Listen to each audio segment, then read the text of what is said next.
Bonjour à tous et à toutes. Bienvenue sur notre chaîne La Vérité pour notre temps.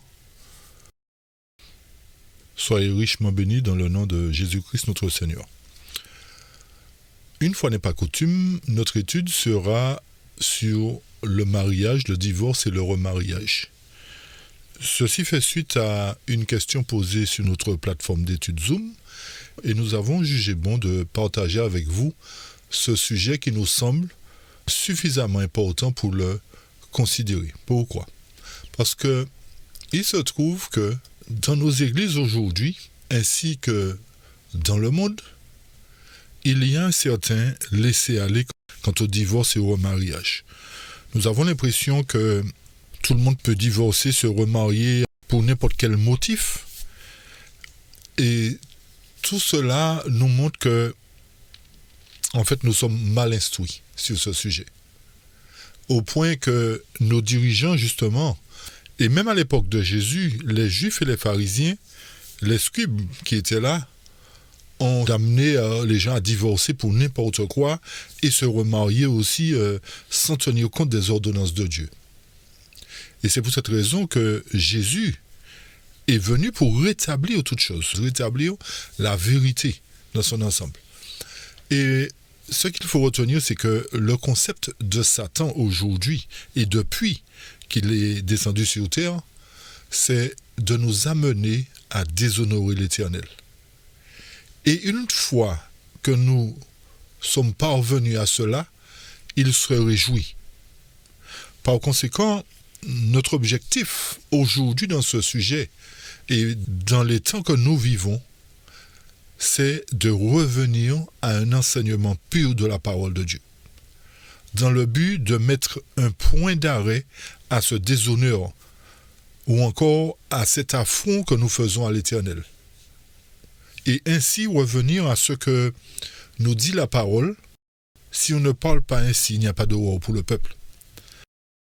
Alors c'est là le sujet que nous allons aborder. Mais avant tout, comme d'habitude, prions ensemble l'Éternel qui nous accorde son Esprit Saint, l'Esprit de discernement, que nous puissions comprendre sa parole.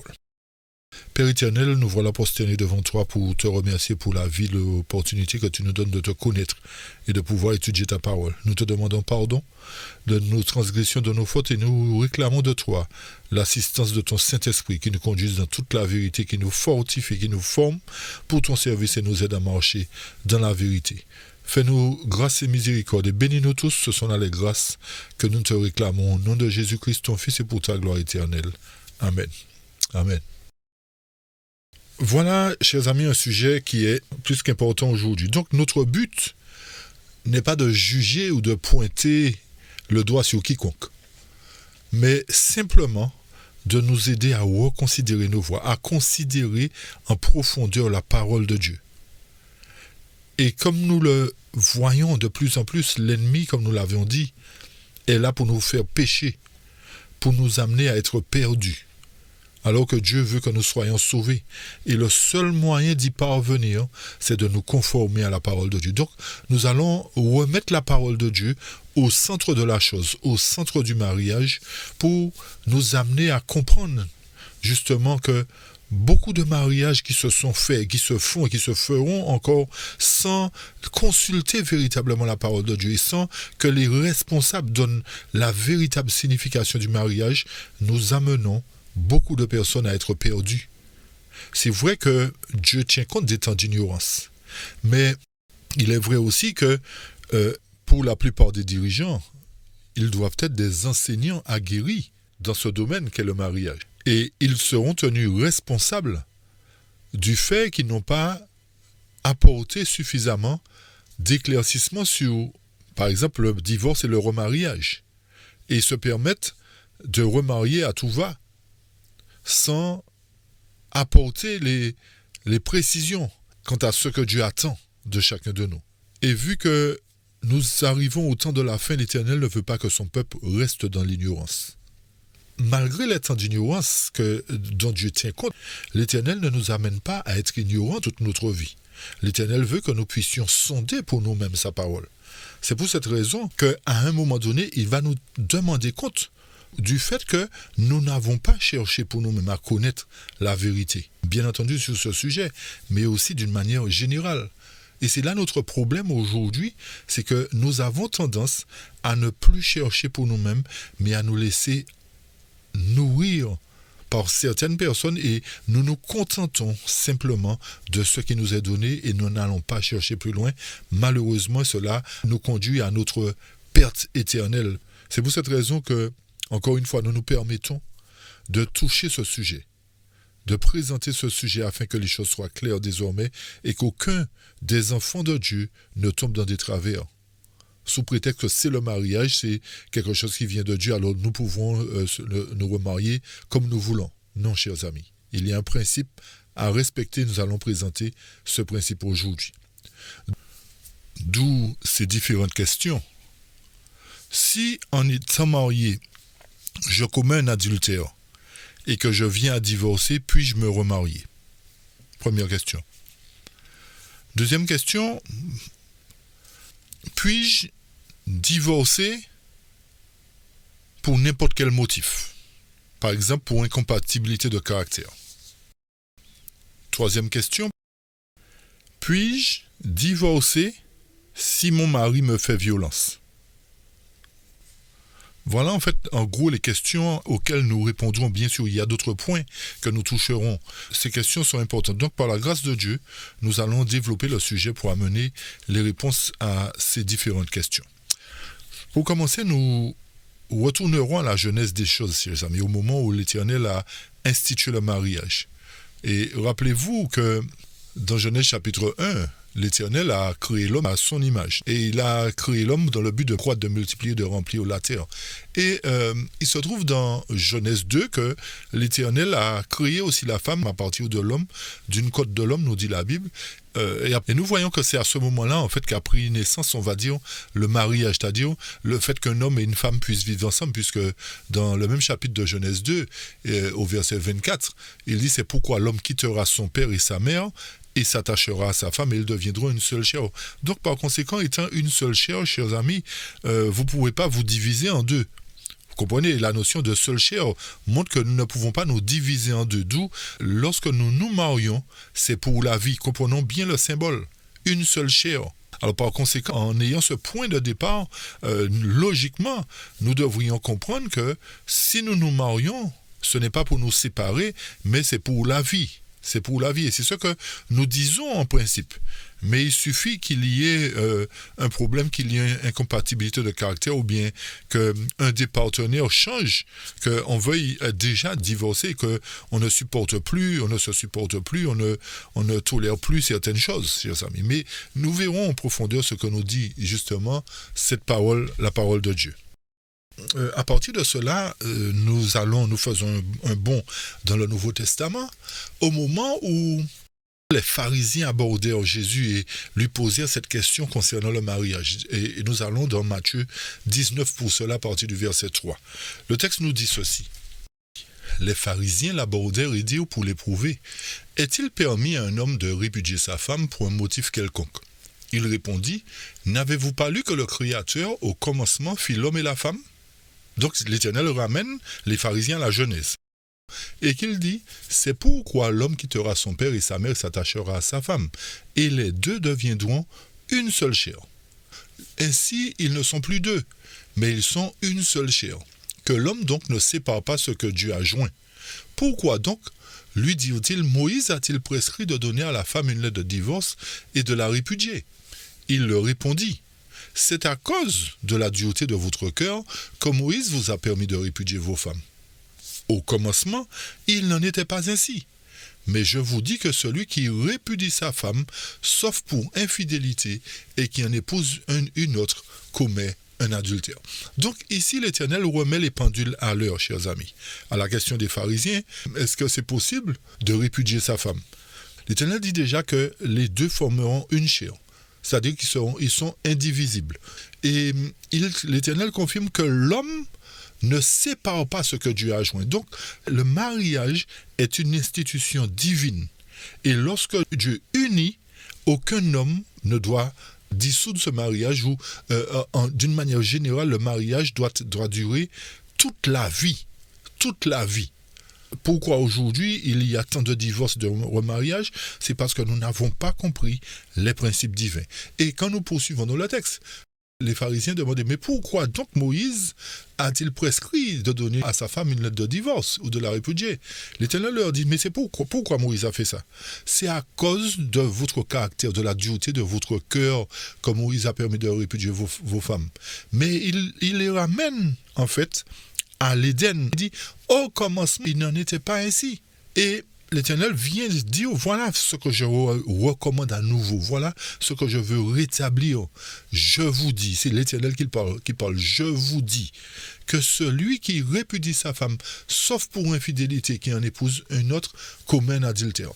C'est vrai que lorsque nous lisons le mot infidélité ici, et comme moi je l'ai considéré au départ, je pensais que cette infidélité était quelque chose de vaste. On pouvait considérer une infidélité comme quelqu'un qui ne prend pas ses responsabilités au foyer, etc., etc. Mais au fil des études, j'ai reconsidéré mes voix et j'ai compris effectivement que cette infidélité se référait simplement à l'adultère. À l'adultère. Et c'est pour cette raison qu'il nous faut vraiment comprendre le sens de l'infidélité quant au mariage, chers amis. Et c'est là que nous comprenons que l'Éternel, lorsqu'il unit, c'est pour la vie. Il ne devrait pas y avoir de divorce et de remariage. À certaines conditions, bien sûr, à certaines conditions. Nous avançons et nous allons apporter des points essentiels tout à l'heure. Donc, nous poursuivons. Et quand nous allons dans Deutéronome, justement, considérer ce que Moïse a établi, nous lisons dans Deutéronome 24, à partir du verset 1, ce qui suit, quand quelqu'un aura pris une femme et se sera marié avec elle, s'il arrive qu'elle ne trouve pas grâce à ses yeux, à cause qu'il aura trouvé en elle quelque chose de malhonnête, il lui donnera par écrit une lettre de divorce, et la lui ayant mise entre les mains, il la renverra hors de sa maison.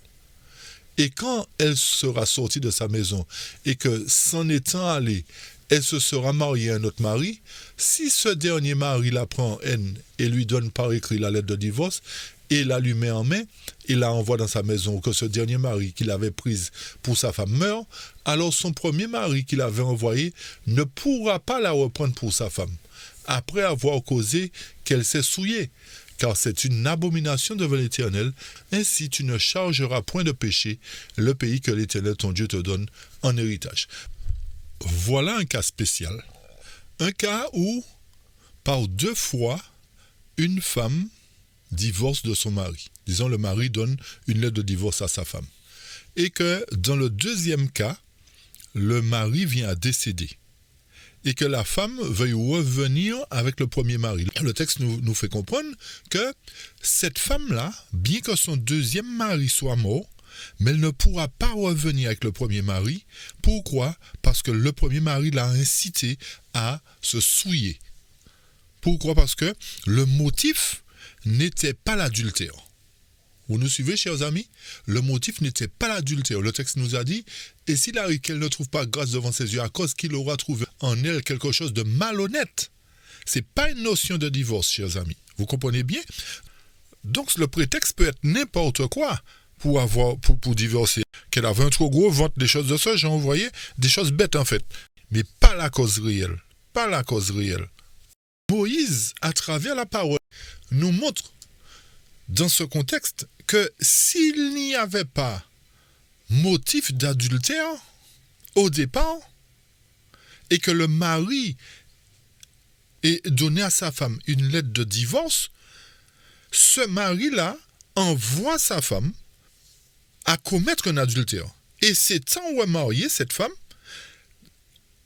elle est en adultère. Par conséquent, si le deuxième mari vient à mourir, étant en adultère, elle ne peut pas revenir vers son premier mari. Parce que son premier mari l'a conduit à commettre un adultère. Vous comprenez? Vous nous suivez? Pourquoi encore? Parce que la cause réelle du premier divorce n'était pas l'adultère. Donc, nous voyons que le seul motif pour lequel nous pouvons nous remarier, c'est si nous n'avons pas commis d'adultère, tout en étant dans le mariage. si nous venons à divorcer parce que notre mari ou bien notre femme a commis un adultère, vous comprenez bien, chers amis, ou s'il vient à mourir, nous pouvons nous remarier librement. Ok? Voilà un cas ce premier cas qui est important à considérer. Alors, vous voyez bien que dans ce contexte, selon ce que Moïse a prescrit, vous me direz, oui, est-ce qu'il faut le prendre en compte puisque l'Éternel est venu rétablir ce que Moïse avait institué. Mais notez bien que l'Éternel, là où les choses sont bonnes, l'Éternel ne change pas. D'accord? L'Éternel ne change pas les choses qui sont bonnes et nous allons le constater dans la parole inspirée. Par conséquent, ce qu'il faut bien retenir, c'est que si le motif de divorce n'est pas l'adultère, quel que soit le divorce qui sera prononcé aujourd'hui, il ne sera pas valable devant Dieu. Et dans ce cas, cela empêche un remariage. Sauf si l'un des deux partenaires vient à mourir. Alors là, nous avons considéré un premier cas. Pour confirmer ce que nous venons de dire, lisons Matthieu 5, versets 31 et 32, qui nous dit « Il a été dit encore, si quelqu'un répudie sa femme, qu'il lui donne la lettre de divorce. Mais moi je vous dis que quiconque aura répudié sa femme, si ce n'est pour cause d'adultère, il l'a fait devenir adultère, et quiconque se mariera à la femme répudiée commet un adultère. » Donc vous voyez la confirmation de ce qu'on vient de lire dans Deutéronome. Donc vous voyez ici que l'Éternel confirme cette notion de divorce et de remariage. Il nous dit dans quel cas il est possible de se marier et dans quel cas il n'est pas possible de se remarier. Ok? Voilà une évidence encore. Voilà que les choses deviennent de plus en plus claires pour nous. Nous poursuivons. Dans 1 Corinthiens 6, verset 15, le texte nous dit « Ne savez-vous pas que vos corps sont les membres du Christ ? Ôterai-je donc les membres du Christ pour en faire les membres d'une prostituée? À Dieu ne plaise. Ne savez-vous pas que celui qui s'unit avec une prostituée devient un même corps avec elle? Car deux, est-il dit, seront une même chair? Mais celui qui est uni au Seigneur est un même esprit avec lui. » Ce passage ici nous ramène à considérer la notion d'une seule chair. Puisque le texte nous dit, est-ce que vous ne savez pas que vos corps sont les membres du Christ? Donc, étant les membres du Christ, nous ne pouvons pas divorcer avec le Christ. Vous nous suivez? Puisque le texte nous dit, ôterai-je donc les membres de Christ pour en faire quoi? Les membres d'une prostituée. Par conséquent, le mariage qui est d'institution divine nous amène à comprendre, à faire la relation avec le corps du Christ. Si nous sommes unis en Christ, nous ne pouvons pas aller vers d'autres dieux. Et si nous sommes mariés, nous ne pouvons pas aller vers d'autres femmes. Vous nous suivez? Et le texte nous fait comprendre encore. Ne savez-vous pas que celui qui s'unit avec une prostituée devient un même corps avec elle? Car deux, est-il dit, seront une même chair.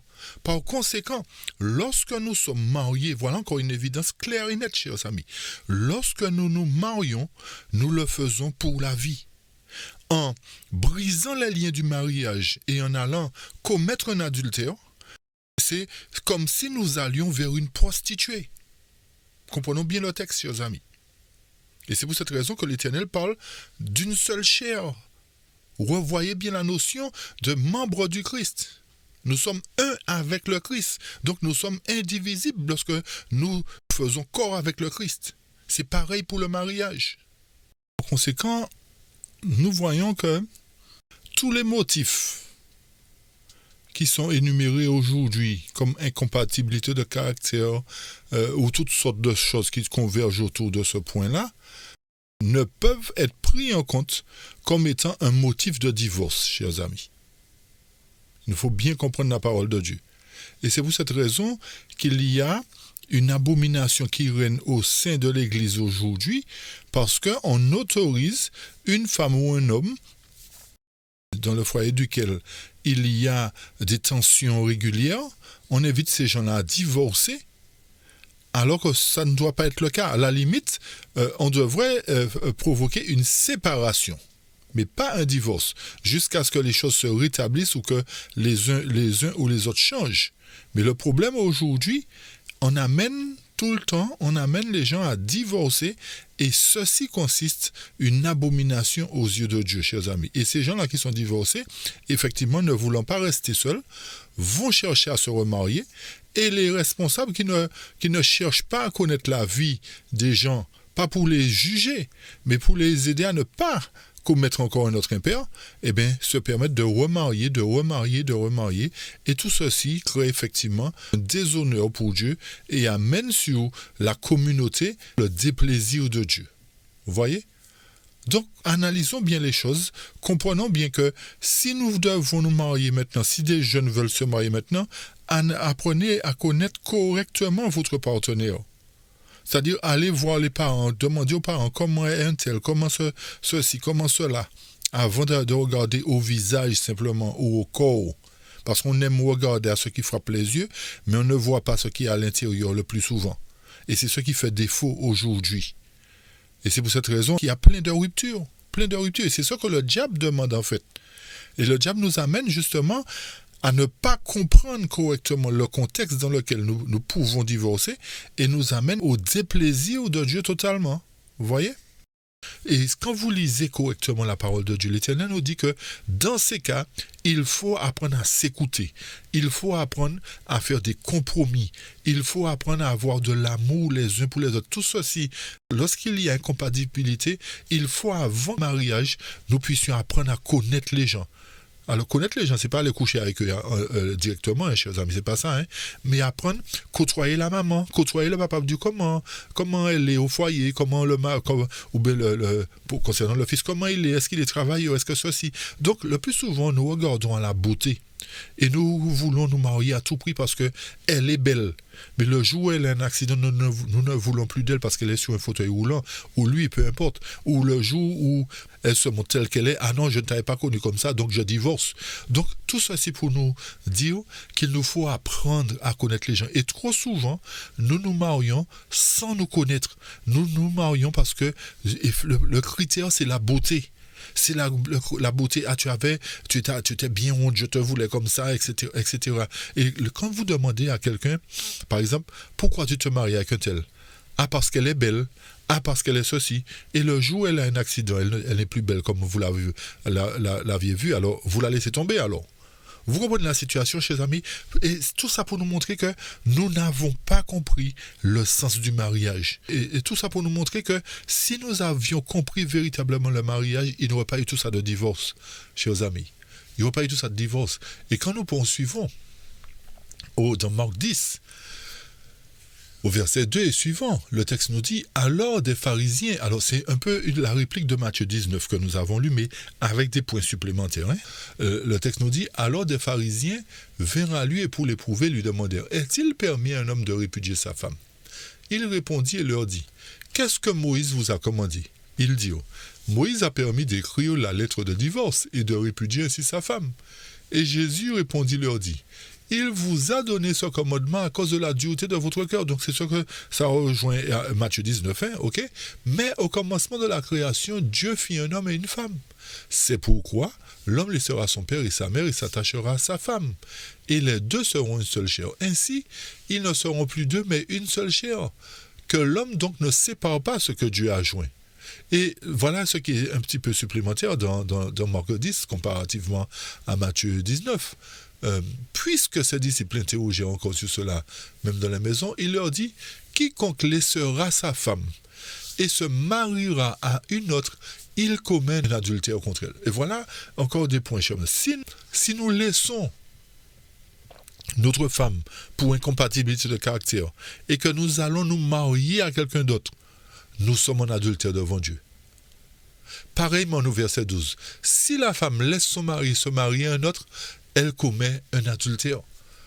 Donc, c'est pour nous amener à comprendre que le mariage n'est pas quelque chose où nous entrons, nous sortons comme nous voulons. Chers amis, une fois que nous sommes engagés dans le mariage, c'est pour la vie, chers amis. L'Éternel n'avait pas uni Adam et Ève pour qu'ils puissent divorcer après. Donc, c'est tout cela pour nous amener à comprendre que le rôle des enseignants aujourd'hui, c'est d'amener ceux qui se marient à comprendre que s'ils ne sont pas compatibles aujourd'hui, n'allez pas vous marier puis faire souffrir la fille ou faire souffrir le garçon après. Il faut analyser ces choses avant. Souvent, nous disons que l'amour rend aveugle. Nous sommes tellement aveugles que nous ne voyons pas qu'il y a un problème. Ou s'il y a un problème, nous disons mais non, ça va changer. Nous ne sommes pas Dieu, chers amis, pour dire que les choses vont changer. Maintenant, Dieu nous montre des fois des évidences. Mais nous sommes tellement aveuglés par l'amour que nous ne voyons pas ces évidences. Qui fait que lorsque nous sommes dedans, nous crions à droite, à gauche, à l'aide, et nous voulons nous séparer, nous voulons justement mettre un terme au mariage, alors que lorsque nous faisons cela, nous nous condamnons nous-mêmes. Avançons, nous allons apporter d'autres explications encore. Dans Romains chapitre 7, verset 1, le texte nous dit « Ignorez-vous, frères, car je parle à des gens qui connaissent la loi, que la loi exerce son pouvoir sur l'homme aussi longtemps qu'il vit. Ainsi, une femme mariée est liée par la loi à son mari tant qu'il est vivant. Mais si le mari meurt, elle est dégagée de la loi qu'il a liée à son mari. Si donc, du vivant de son mari, elle devient la femme d'un autre, elle sera appelée adultère. » Avez-vous bien compris la situation, chers amis? Il nous faut bien analyser la parole de Dieu. Si donc du vivant, elle devient la femme d'un autre, elle sera appelée adultère. Mais si le mari meurt, elle est affranchie de la loi de sorte qu'elle n'est point adultère en devenant la femme d'un autre. Beaucoup aujourd'hui dans nos églises, chers amis, se remarient alors que le partenaire avec qui on était avant n'est pas mort. Et ceci nous amène à comprendre que seul la mort peut briser le lien du mariage, chers amis. Seule la mort peut briser le lien du mariage. Donc, si dans cet exemple, une femme, par exemple, a commis un adultère, ou un homme a commis un adultère, vice-versa, celui qui a commis l'adultère ne peut pas se remarier tant que son partenaire qui n'a pas commis la faute est vivant. Vous avez bien compris, chers amis? Donc, il y a forcément un qui a commis une faute et un autre qui n'a pas commis la faute. Celui qui a commis adultère ne peut pas se remarier tant que son partenaire est encore en vie. Tandis que, dans le cas où l'adultère a été commis par le mari et que la femme ne se soit pas souillée, n'est pas aussi commis un adultère, lorsque le divorce est prononcé, la femme est libre de se remarier, c'est-à-dire celle qui n'a pas commis d'adultère est libre de se remarier, tandis que celui qui a commis adultère est obligé d'attendre que sa femme meure pour se remarier, chers amis. C'est ce que la Bible nous dit. Je reprends.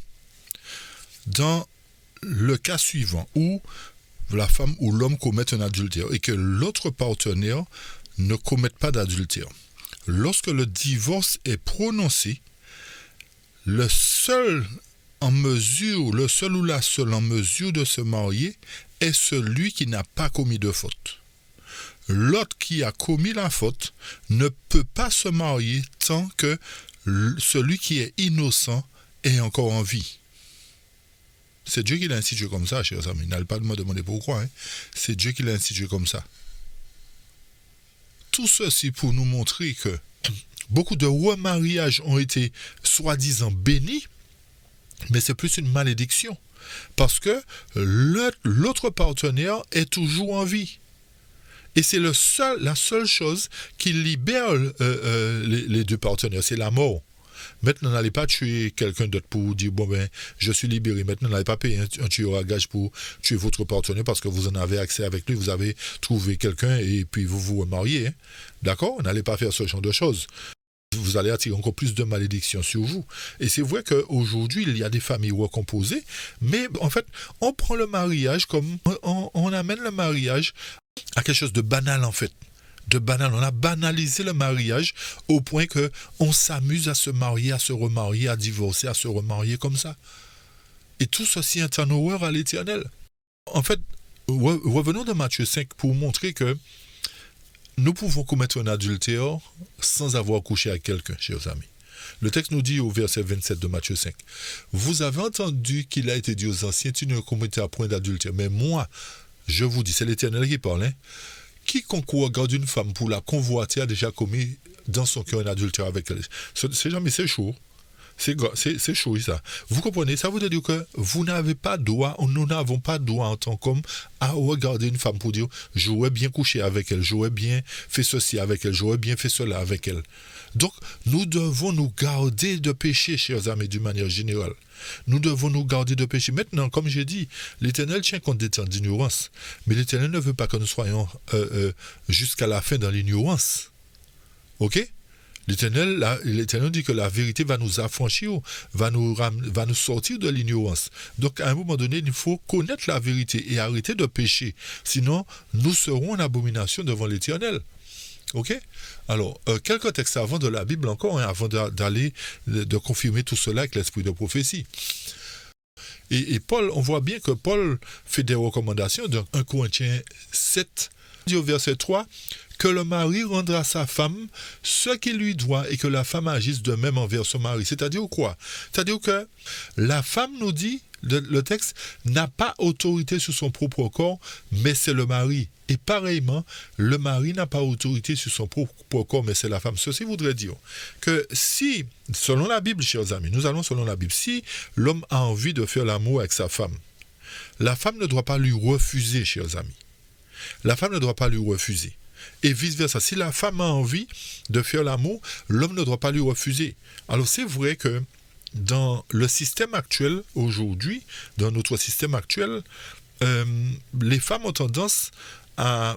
excusez-moi mesdames, c'est une réalité, vu la plupart des débats que nous entendons, la plupart des femmes, lorsqu'elles deviennent chrétiennes, nous avons l'impression que ce qui était avant est différent maintenant. Je m'explique. On a l'impression qu'avant qu'elles ne soient chrétiennes, elles se donnaient librement, et une fois qu'elles sont devenues chrétiennes, le sas est fermé, le robinet est fermé, le magasin est fermé, on va fermer la boutique. D'accord? On ferme la boutique et que c'est moi qui décide d'ouvrir la boutique ou pas. Chers amis, est-ce que c'est ce que la Bible nous dit? La Bible nous dit que la boutique, c'est l'homme qui décide de l'ouvrir, la boutique de la femme, et la boutique de l'homme, c'est la femme qui décide de l'ouvrir. Avez-vous compris la Bible, chers amis? Donc, l'Éternel nous dit de ne pas se priver l'un l'autre, verset 5. Si ce n'est d'un commun accord. Donc, si aujourd'hui, je décide que je dois aller faire l'amour avec ma femme, elle ne doit pas me dire non. Selon la Bible, elle ne doit pas me dire non. Mais si on a convenu d'un commun accord, ce soir, on ne va pas faire l'amour, parce qu'on va faire telle chose, on va prier Dieu, on va faire ceci, on va faire cela. Donc, d'un commun accord, on y va.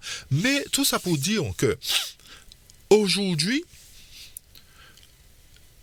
certaines femmes, pour ne pas faire l'amour avec leur mari, inventent, je m'excuse, des choses. Le lundi, je suis fatigué. Le mardi, j'ai mal à la tête. Le mercredi, j'ai mal au ventre. Le jeudi, je suis fatigué. Le vendredi, c'est la fin de la semaine. Le samedi, c'est sabbat. Le dimanche, il faut que je me repose pour la semaine. Chers amis, l'Éternel ne nous a pas demandé d'agir comme ça parce que nous poussons nos maris à aller vers l'extérieur. Et certainement vice-versa, mais c'est plus dans ce sens-là que ça se fait. Maintenant, il arrive qu'il y ait des maris qui soient mal élevés. Ils veulent tous les jours aller à la boutique. Tous les jours, ils veulent manger, ils veulent aller à la boutique, chers amis. Et vous comprenez aussi que, même si la Bible nous a dit de ne pas nous priver l'un l'autre, mais, chers amis, vous ne faites pas vos courses tous les jours. Vous n'allez pas à la boutique, au supermarché, au libre-service tous les jours. Donc, donnez un répit à la personne aussi de temps en temps. Il y a des gens qui sont mal élevés comme tout et qui ne veulent pas laisser un moment passer, un répit. Le matin, midi, soir, ils sont dedans, ils sont à la boutique. Vous voyez ce qu'on veut dire, chers amis? Donc, ces gens-là, raisonnez-vous aussi. Raisonnez-vous aussi, puisque tout ce qui est abus nuit. Donc, il faut comprendre que le corps se fatigue, le corps s'épuise et que la femme, même si la Bible a dit ne vous privez pas l'un à l'autre, mais c'est pas pour dire que c'est matin, midi, soir, ou bien dans la matinée, vous faites 3 fois, l'après-midi, vous faites 3 fois, le soir, vous faites 3. Mais non, chers amis, soyez réfléchis quand même, soyons réfléchis et analysons bien la manière dont la parole de Dieu nous parle. Ok? Paul nous amène à comprendre que c'est pour que aucun de nous ne soit tenté, donc nous ne devons pas nous priver l'un l'autre, mais il ne faut pas aller à l'extrême non plus. C'est ce que nous voulons dire. N'allons pas à l'extrême non plus. Ok? Et quand nous continuons au verset 6, oh, je dis ceci par permission et non par commandement, car je voudrais que tous les hommes fussent comme moi, mais chacun a son propre don, lequel il a reçu de Dieu, l'un en une manière et l'autre en une autre. Donc Paul disait que lui, il pouvait rester sans femme. Mais ce n'est pas donné à tout le monde, chers amis. Il y a des gens qui ne peuvent pas, rester sans femme. Ok? Ça ne veut pas dire qu'il faut aller badifoler à droite à gauche, hein, ce n'est pas ce qu'on dit. Donc il nous faut comprendre que c'est pour cette raison que la Bible nous dit que chacun ait sa femme et que le mari et la femme ne se privent pas. Il faut que les hommes et les femmes, les hommes particulièrement, puissent apprendre à connaître la femme. Parce qu'effectivement, une femme peut être disposée ce matin et vous lui dites quelque chose qui est de travers, eh bien, elle va fermer la boutique. Vous n'aurez pas de marchandises parce que vous l'avez contrarié. Il faut apprendre à connaître la femme, chers amis. Ok? Une femme ne démarre pas au quart de tour. Il faut chauffer le moteur, c'est un diesel, il faut chauffer le moteur. Il ne faut pas aller dedans et puis vous allez casser la machine, vous allez faire du tort. Donc réfléchissons bien. Ok, donc si toutes ces choses-là ne sont pas prises en compte avant le mariage pour nous apprendre à connaître la femme apprendre à connaître l'homme, parce que l'homme quand il sort du travail des fois, il n'a pas envie forcément d'entendre des paroles dans sa tête, il a envie de décompresser parce qu'il a passé une dure journée. Donc les femmes, elles veulent parler. Donc elles vont raconter, oui tu sais ceci, l'homme va s'énerver, ça va créer des tensions, demain matin, qu'est-ce que ça va mener? Ça va mener effectivement une incompatibilité de caractère, on va dire, ah non ma femme elle parle trop, ou mon mari ne m'écoute pas quand il parle. Donc c'est là que ça naît, et c'est pour cette raison qu'il faut apprendre à se connaître avant de se marier, qu'il faut connaître la femme, il faut que l'homme connaisse la femme et que la femme connaisse l'homme, comment il fonctionne, chers amis. Il n'est pas assez présenté en profondeur, disons, les choses sont présentées d'une manière superficielle et qui fait que on ne pose pas les vraies questions aux futurs mariés pour les amener à réfléchir vraiment. Est-ce que vous êtes sûr de l'engagement que vous faites? Parce que lorsqu'on prend cet engagement-là devant Dieu, c'est pour la vie. Ce n'est pas pour se séparer demain matin, chers amis. C'est ce qu'on devrait apprendre, qu'on devrait enseigner aux futurs mariés. Et nous poursuivons dans Corinthiens 7, toujours, verset 10. À ceux qui sont mariés, dit le texte, j'ordonne, non pas moi, maintenant, c'est Paul qui dit, c'est pas lui maintenant qui parlait, mais c'est le Seigneur, que la femme ne se sépare point de son mari. Si elle est séparée, qu'elle demeure sans se marier ou qu'elle se réconcilie avec son mari et que le mari ne répudie point sa femme. Donc, ceci voudrait dire quoi? C'est là que nous pouvons considérer cette affaire d'incompatibilité de caractère. Ça veut dire qu'effectivement, quelqu'un, il peut avoir un motif de séparation. Non seulement incompatibilité, une femme qui subit des violences dans son foyer, chers amis, ne va pas rester à subir les violences, ne doit pas rester à subir les violences. Elle doit se séparer de son mari. La Bible autorise la séparation, chers amis. Vous ne pouvez pas encourager quelqu'un qui subit des violences à rester là et dire « Mais si on va prier pour toi, Dieu est bon ». Ça s'est déjà produit, chers amis, où on a encouragé ce genre de choses. On a encouragé « Mais si Dieu est bon, prends patience ». Mais ce n'est pas vous qui êtes là pour prendre les coups, hein, chers amis. Ce n'est pas vous qui êtes là pour prendre les coups. Arrêtez de donner des conseils que vous-même ne pourrez pas supporter. Si vous étiez dans le cas. Donc, ça s'est produit effectivement où on a encouragé une femme à tenir bon, même si son mari était violent. Qu'est-ce qui s'est passé? Le mari a fini par tuer la femme. Donc, l'Éternel ne veut pas qu'on soit non plus dans cette posture où, parce que il est amour, eh bien, on subit les coups. Non, l'Éternel nous dit, il y a une séparation qui peut se faire. Maintenant, dans la séparation, chers amis, si nous sommes séparés, n'allons pas commettre adultère. Parce que nous sommes considérés comme étant mariés devant Dieu, même si le mari est violent, mais devant Dieu, ces gens-là, les deux conjoints sont considérés comme étant mariés. C'est pour cette raison que Paul dit, si elle est séparée, le mari ou la femme, on va dire, qu'elle demeure sans se marier. Ou bien, si le mari change, à ce moment-là, vous pouvez vous réconcilier. Maintenant, si le mari ne change pas, vous devez rester séparés pour la vie. C'est là le problème, chers amis. C'est là la difficulté lorsqu'on n'a pas compris le mariage. Lorsqu'on s'engage sans comprendre les tenants et les aboutissants. Si toutefois il y a quelque chose comme ça, qu'est-ce qu'on va faire? Est-ce que je suis capable de rester seul? Est-ce que je suis capable de supporter? Et c'est là qu'on voit que lorsqu'on s'engage, c'est pour la vie. Sinon, si dans ce cas, par exemple, les deux sont séparés, chers amis, et qu'il y ait un qui commette adultère, à ce moment-là, il libère celui qui n'a pas commis adultère. Vous me suivez? Je reprends ça.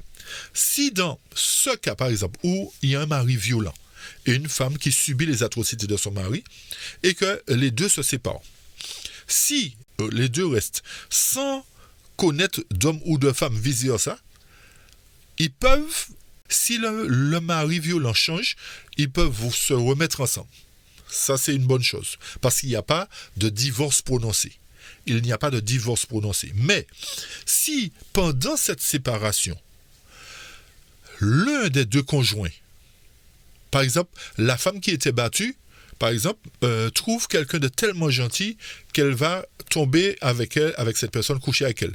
Cette femme-là va se condamner elle-même. C'est-à-dire que le fait qu'elle couche avec quelqu'un alors qu'elle est séparée, elle commet adultère. Alors que c'est son mari qui avait tort dans le sens où le mari la frappait, elle se condamne elle-même en couchant avec quelqu'un parce qu'elle a trouvé quelqu'un qui la comprenait, quelqu'un qui lui a fait du bien, elle a couché avec. Donc, elle s'est condamnée elle-même. Vous voyez ce que je veux dire? OK? Et à ce moment-là, elle libère le mari. Pourtant, le mari était violent, mais elle a libéré le mari parce que le mari n'avait pas commis adultère. Est-ce que vous nous suivez, chers amis? Donc, le fait de violence n'est pas forcément un motif de divorce, mais un motif de séparation. Et tout en étant séparés, nous ne devons pas aller coucher à droite et à gauche, sinon nous grillons notre bonbon, on va dire. On va griller le bonbon. Ça veut dire qu'on va gâter la chose, on ne pourra plus faire quoi que ce soit. Vous nous suivez? D'accord? Je reprends ça. Si dans la condition où deux personnes se séparent, les deux doivent se préserver. C'est-à-dire ne pas coucher avec qui que ce soit. Si par mégarde, l'un d'entre eux couche, admettons que ce soit la femme non violente qui trouve quelqu'un de gentil et qui couche avec cette personne, cette femme-là ne peut plus se remarier tant que le mari est vivant. D'accord? Même si le mari était violent. Cette femme-là ne peut plus se remarier tant que le mari est vivant. C'est ce que la parole de Dieu nous dit, chers amis.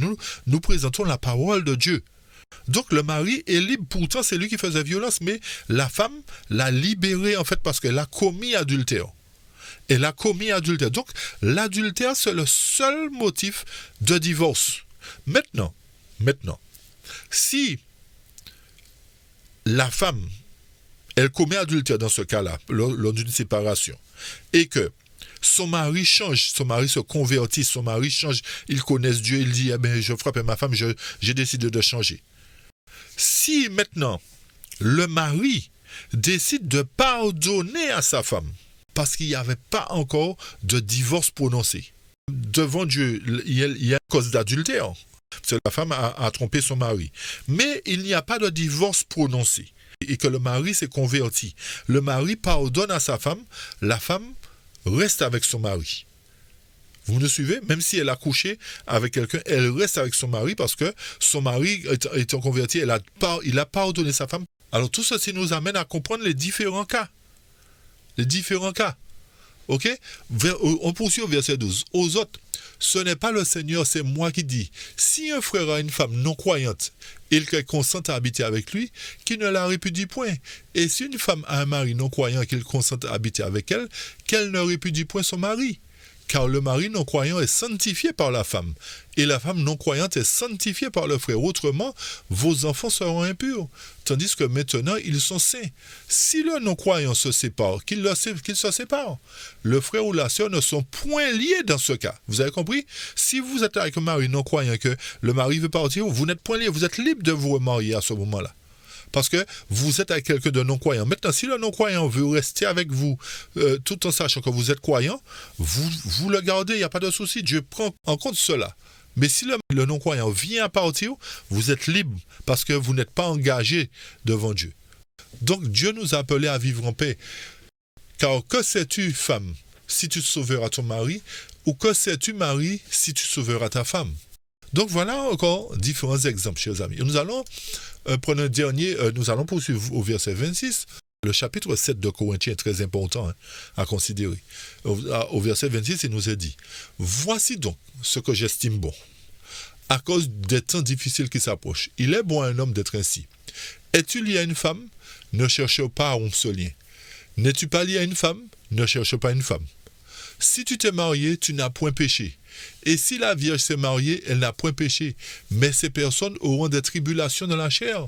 Et je veux vous les épargner. » Donc Paul parle des temps difficiles qui arrivent. Si vous pouvez vivre seul, vivez seul. N'allez pas prendre de prise en charge, chers amis. Vous trouvez dans une situation où vous péchez devant Dieu. Voici, je vous dis, frères, c'est que le temps est court, que désormais ceux qui ont des femmes soient comme n'en ayant pas. Ceux qui pleurent comme ne pleurant pas, mais ceux qui se réjouissent comme ne se réjouissant pas. Ceux qui achètent comme ne possédant pas. Et ceux qui usent du monde comme n'en usant pas. Car la figure de ce monde passe. Une femme est liée aussi longtemps que son mari est vivant. Vous voyez la finalité de ce qu'on vient de dire. Une femme est liée aussi longtemps que son mari est vivant. Mais si le mari meurt, elle est libre de se marier à qui elle veut, seulement que ce soit dans le Seigneur. Donc, nous avons la finalité à travers la Bible, comment nous devons considérer le mariage, chers amis. Et nous allons reprendre les différents points pour terminer, une fois que nous aurons lu les passages de l'Esprit de prophétie maintenant. OK?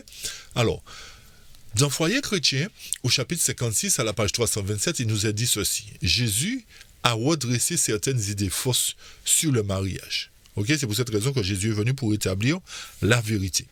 Le texte nous dit, les Juifs permettaient à un homme de répudier sa femme pour les motifs les plus futiles. Pour quel que soit le motif, les Juifs s'amusaient à répudier. Okay? Après quoi, la femme pouvait se remarier. Cette coutume, nous dit le texte, entraînait bien des misères et bien des péchés. Vous avez bien compris? Cette coutume entraînait bien des misères et bien des péchés. Dans le sermon sur la montagne, Jésus déclare nettement que les liens du mariage sont comment? Indissolubles, excepté en cas d'infidélité. Et nous avons expliqué c'est quoi l'infidélité aujourd'hui. D'accord? L'infidélité, c'est l'adultère. Rien d'autre, chers amis. Défaut de caractère, ce n'est pas le problème de Dieu. Nous devrions chercher à comprendre, à connaître les gens avant. D'accord? Le seul motif pour lequel Dieu permet qu'il y ait une dissolution du mariage, c'est pour adultère. Il dit, celui qui répudie sa femme, sauf pour cause d'infidélité, l'expose à devenir adultère. Et celui qui épouse une femme répudiée commet un adultère. Donc voilà ce que Dieu est venu rétablir. On poursuit. Dans Témoignage sur le comportement sexuel, l'adultère et le divorce, au chapitre 10 à la page 79-80, écoutez bien ce qui est dit. L'adultère est la seule raison du divorce. Je reprends, chers amis. L'adultère est la seule raison du divorce. Une femme peut être légalement divorcée de son mari selon les lois du pays et pourtant ne pas être divorcée aux yeux de Dieu et selon la loi supérieure. Il n'y a qu'un seul péché, l'adultère, qui peut placer le mari ou la femme dans une position où ils peuvent être libérés du vœu du mariage aux yeux de Dieu. Chers amis, ce texte est suffisamment clair, mais on le reprend quand même. Le texte nous fait bien comprendre que si nous décidons de divorcer selon l'état civil, le gouvernement nous donne une lettre de divorce d'après le tribunal, etc. Nous recevons une lettre de divorce. Si nous recevons cette lettre de divorce, sauf pour adultère, nous sommes considérés devant Dieu comme étant toujours mariés. C'est ce que ça veut dire. Nous avons compris ça? Si dans nos églises, il y a des gens qui se sont remariés, sauf pour adultère, ils sont en faute devant Dieu. Maintenant, ne jugeons personne, éternel seul les juge. Mais tout ça, comme nous avons dit au départ, la faute revient à ceux qui ont marié. Mais en plus long terme, la faute nous revient aussi parce que nous ne cherchons pas à connaître la vérité. Donc nous sommes quand même fautifs, chers amis. Ok? Et quand nous poursuivons, le texte nous dit, pour revenir, il n'y a qu'un seul péché, l'adultère, qui peut placer le mari ou la femme dans une position ou ils peuvent être libérés du vœu du mariage aux yeux de Dieu. Bien que les lois du pays puissent accorder le divorce, ils sont toujours mari et femme à la lumière de la Bible selon les lois de Dieu. Donc beaucoup de personnes qui se sont remariées aujourd'hui pour incompatibilité de caractère sont considérées comme étant mariées pour Dieu. Et le fait qu'ils vivent avec quelqu'un d'autre, ils sont en adultère. Vous voyez comment l'ennemi nous amène à nous condamner, chers amis? Comment nous pouvons être perdus parce que nous ne cherchons pas à connaître la vérité? Et c'est pour cette raison que Dieu veut nous ramener à une véritable adoration. Dieu veut nous amener à arrêter de le déshonorer, à le respecter, à connaître la vérité. C'est important pour nous aujourd'hui de connaître la vérité. Et l'exemple qui suit, j'ai vu que Sir Jones n'a pas encore le droit d'épouser un autre homme, mais si elle ou toute autre femme obtient un divorce légal au motif que son mari s'est rendu coupable d'adultère, elle est libre de se marier avec qui elle veut. Vous avez compris pour quel motif on peut se remarier? Chers amis, si il y a un coupable, le coupable ne peut pas se remarier, mais celui qui n'est pas coupable peut se remarier. Mais si, dans les deux cas, les deux se rendent coupables parce que tu m'as fait ça, mais je vais te rendre l'appareil, nous ne pouvons plus nous remarier, chers amis. Il n'y a plus qu'à de mariage là. Nous devons aller jusqu'à la mort de l'un ou de l'autre pour être libérés. Avez-vous compris la situation? Maintenant, n'allez pas fermer le magasin pour inciter l'autre à aller dehors pour que demain matin vous puissiez dire ben c'est lui qui a commis la faute. Vous comprenez bien ce qu'on veut dire, chers amis? Ne faites pas le jeu de l'ennemi en empêchant à votre mari, à votre femme d'avoir des rapports avec vous. C'est un moyen, en fait, de le pousser à l'extérieur commettre une faute. Et il y a des gens qui fonctionnent comme ça. Pour faire tout pour mettre leur mari ou leur femme en faute. Et une fois qu'ils ont commis la faute, et bien voilà, c'est ce que j'attendais. Chers amis, l'Éternel va vous tenir responsable aussi pour ce que vous avez fait. N'oubliez pas ça. Tout ce que nous faisons est écrit devant Dieu avec exactitude. Nos pensées sont écrites devant Dieu. Donc, si nous avons fait ce genre de choses, les hommes n'ont pas connu, le mari n'a pas connu, la femme n'a pas connu nos pensées, mais l'Éternel connaît nos pensées. Et il a noté ça dans son livre de souvenirs. Alors, faisons attention à ce que nous faisons aussi. Deux derniers textes. Le texte nous dit dans Foyer chrétien au chapitre 56 à la page 327, le mariage est un contrat pour la vie. Dans l'esprit des jeunes, le mariage est auréolé de romantisme. On a du mal à le dépouiller de cet aspect dont l'imagination le revêt et à faire comprendre tous les poids des responsabilités inhérentes au vœu du mariage. Cet engagement unit les destinées des deux êtres par un lien que seule la mort devrait briser. Voilà encore des évidences. On devrait réfléchir sérieusement avant de se marier, car le mariage est un pas que l'on franchit pour la vie, chers amis. Que l'homme et la femme s'interrogent avec soin pour savoir s'ils pourront rester fidèlement attachés l'un à l'autre au travers des vicissitudes de l'existence aussi longtemps qu'ils seront tous deux en vie. Chers amis, il nous faut suivre les recommandations de Dieu parce que l'ennemi veut qu'on soit perdu. L'ennemi veut nous pousser à perdre notre salut et nous amène à faire n'importe quoi. Et c'est pour cette raison qu'il faut qu'on cherche pour nous-mêmes.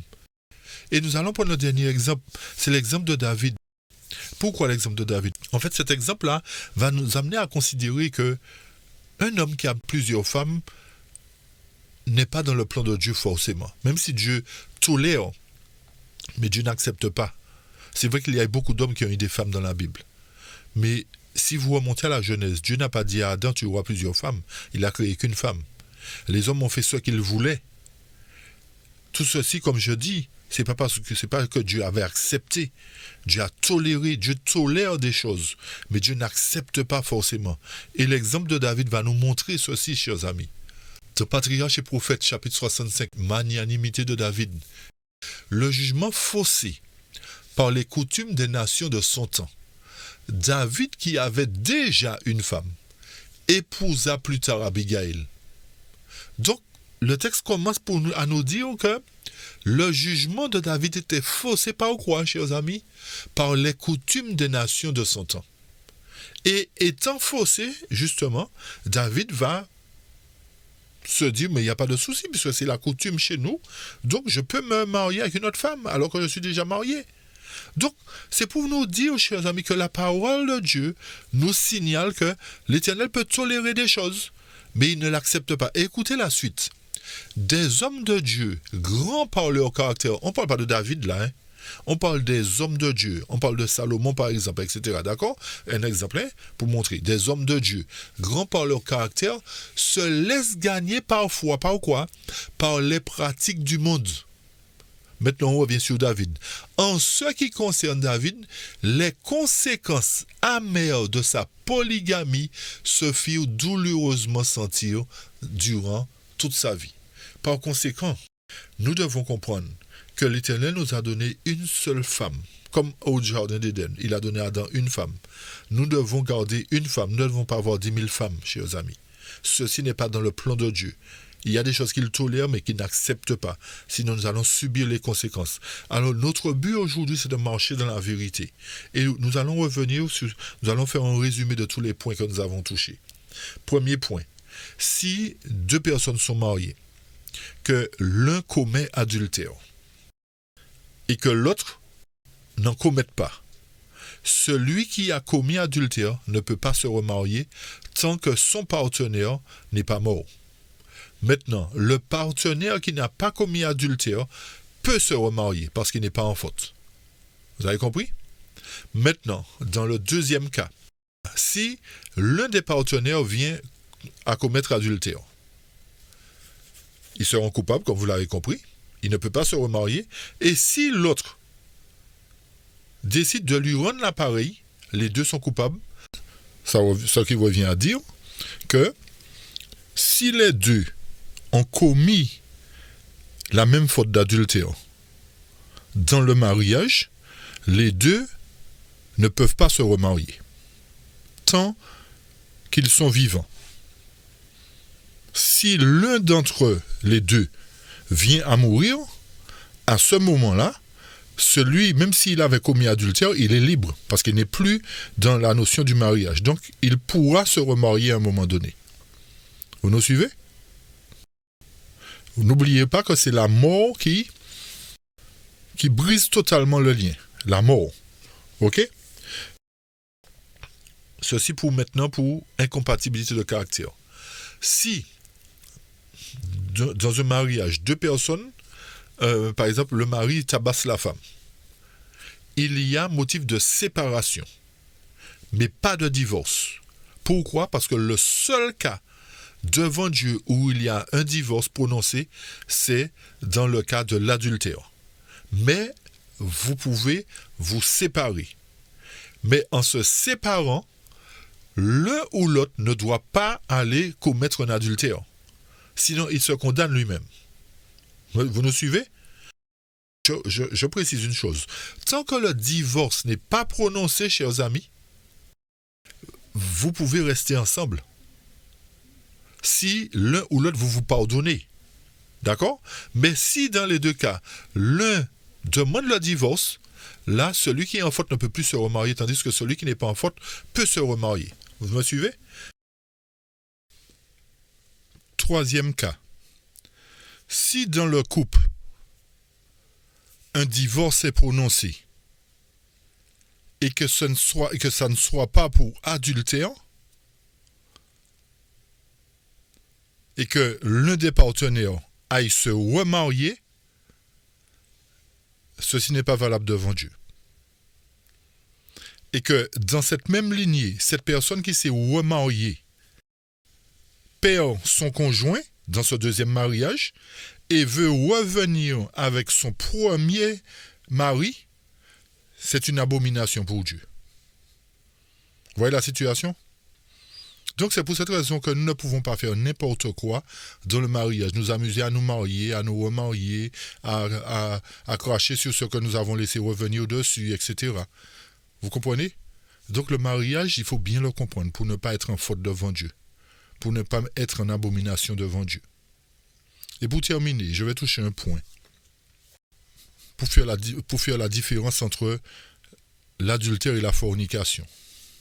La différence qu'il y a entre l'adultère et la fornication, c'est que l'adultère concerne des gens mariés et la fornication qui correspond à un acte sexuel entre deux personnes qui n'ont pas fait de vœux en fait. Et ceci concerne particulièrement les jeunes. Beaucoup de jeunes aujourd'hui commettent fornication parce qu'ils veulent essayer la machine, ils veulent voir ce qu'il y a sous le capot. Vous voyez ce que je veux dire? Tout ceci ne plaît pas à Dieu, chers amis. C'est dans le mariage que les choses doivent être consommées. Comme je dis, Dieu tient compte de tous les temps d'ignorance. Mais lorsque nous savons les choses, n'allons pas provoquer Dieu. Et beaucoup de jeunes aujourd'hui, malheureusement, veulent voir ce qu'il y a sous le capot. Vous voyez? Alors, tenons-nous à carreau, chers amis. Faisons confiance à Dieu. Faisons confiance à Dieu. Ne brûlons pas les étapes. Peut-être que beaucoup d'entre nous, dans le passé, nous l'avons fait. Mais ne brûlons pas les étapes. Apprenons à marcher dans la vérité pour que Dieu nous aide dans notre vie de tous les jours. Cela ne veut pas dire que si nous respectons cela, nous n'aurons pas d'épreuves. Parce que les épreuves sont là pour nous épurer, pour fortifier notre foi, nous dit la parole. Retenez bien que Dieu ne donne pas d'épreuves à ceux qui ne lui appartiennent pas. C'est ce que dit la parole aussi. Et un dernier texte qui est tiré de conseils sur l'adultère et le divorce. Au chapitre 12 à la page 119, qui nous dit ceci. Plus grande est la connaissance, plus grand est le péché. Tous ceux qui professent être fidèles au commandement de Dieu ne gardent pas leur corps dans la sainteté et la dignité. Le message le plus solennel jamais confié à des hommes mortels l'a été à ce peuple. Et s'ils se laissent sanctifier par lui, ils exerceront une influence puissante. Ils prétendent se tenir sur le sommet élevé de la vérité éternelle, gardant tous les commandements de Dieu. Par conséquent, s'ils donnent libre cours au péché, s'ils se livrent à la fornication et à l'adultère, leur faute est 10 fois plus grave que celle des personnes qui ne reconnaissent pas les impératifs de la loi divine. Ceux qui professent garder cette dernière déshonorent et discréditent particulièrement la vérité en transgressant ses préceptes. Et juste le petit paragraphe qui suit, le triste exemple d'Israël, la fornication, péché généralisé parmi l'Israël d'autrefois, entraîna la manifestation visible du déplaisir de Dieu. Ces jugements mirent fin à leur péché abominable, des milliers tombèrent et leurs corps souillés furent abandonnés dans le désert. Ces choses, nous dit le texte, leur sont arrivées pour servir d'exemple et elles ont été écrites pour notre instruction, à nous qui sommes parvenus à la fin des siècles. Ainsi donc, que celui qui croit être debout prenne garde de tomber. Les adventistes du 7e jour, plus que toute autre personne au monde, devraient être des modèles de piété, de sainteté dans leurs pensées et leurs paroles. Fin de citation. Donc tous ces points-là sont pour nous montrer que Dieu ne tolère pas que l'homme et la femme soient divorcés. Le but de Dieu, c'est qu'on puisse apprendre à s'entendre, apprendre à collaborer ensemble, apprendre à faire les choses comme il faut, à se supporter les uns les autres. Le mariage, c'est pour la vie, chers amis. Le mariage, c'est pas pour s'amuser à divorcer, se remarier, parce que nous nous mettons en faute devant Dieu. Et en se mettant en faute devant Dieu, nous péchons et le salaire du péché, c'est la mort. Alors, plaise à Dieu, chers amis, que nous puissions comprendre que le mariage n'est pas une mince affaire pour ceux qui vont se marier. N'allez pas vous engager sans apprendre à vous connaître. N'allez pas vous engager puis dire, bon, je ne savais pas qu'elle était comme ça, qu'elle était nerveuse, qu'elle était ceci, je vais divorcer. Si vous divorcez, chers amis, devant l'Éternel, vous êtes toujours mariés, parce qu'il n'y a pas de motif d'adultère. N'allez pas non plus pousser l'autre à commettre un adultère pour vous libérer vous-même, parce qu'il y a des gens qui sont tellement dans la manigance qu'ils vont pousser l'autre, ils vont fermer la boutique sur l'autre pour pousser l'autre à l'adultère, et pour dire, ben, vous voyez, c'est lui qui a été commettre adultère. Chers amis, tout ceci est consigné. Si nous avons poussé l'autre à agir, à faire des choses abominables, c'est écrit. Donc, analysons bien ce que nous faisons. Analysons bien ce que nous faisons pour ne pas être non plus la pierre d'achoppement, ni aller pousser l'autre à faire pour jeter le tort sur lui après. Alors que Dieu nous aide vraiment à comprendre que désormais, nous devrions marcher dans la vérité. Maintenant, Dieu tient compte des temps d'ignorance, je dis. Maintenant, je ne sais pas, Dieu seul est juge, nous ne sommes pas là pour juger. Nous sommes là simplement pour apporter la vérité, pour apporter les évidences. Peut-être qu'il y a de ceux qui sont dans ces cas-là. Maintenant, c'est Dieu. Demandez à Dieu, présentez à Dieu votre cas et parlez avec Dieu. Nous ne sommes pas juges. Nous ne sommes pas juges. Mais sachez une chose, l'Éternel veut que nous soyons un peuple pur, un peuple différent des autres peuples. Et il veut pour cela nous sanctifier, alors que nous puissions tenir notre corps en bride, apprendre à contrôler nos pulsions, contrôler nos passions, dans le but de remporter la victoire sur nos défauts de caractère.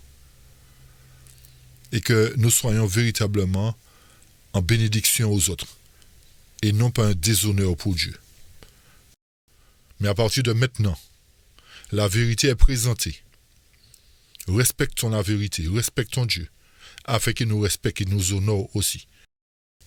Alors que Dieu vous bénisse et qu'il vous garde. Et que nous puissions continuer à nous rapprocher de lui chaque jour dans le but d'être véritablement sauvés.